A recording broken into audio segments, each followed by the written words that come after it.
আসসালামু আলাইকুম রহমতুল্লাহি বারাকাতু। যে হোলি টিভি সিও হাসান আহমেদ।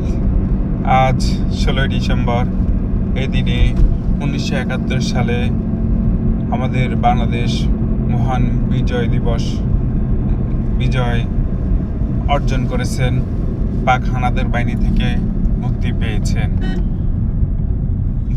যাদের আত্মার ত্যাগের বিনিময় আমরা এ দেশে স্বাধীনভাবে বসবাস করতে পারছি, তাদের রুহের আত্মার মাগফিরাত কামনা করি। যাদের অক্লান্ত পরিশ্রমে আমাদের এই দেশ পাক হানাদার বাহিনী থেকে মুক্তি পেয়েছেন, তাদেরকে জানায় আমাদের অন্তরের গভীর থেকে মোবারকবাদ। মহান রব্বুল আলামিন তাআলা তাদের পূর্বের গুনাহগুলি ক্ষমা করে দিয়ে তাদেরকে জান্নাতের উচ্চ মাকাম দান করুক।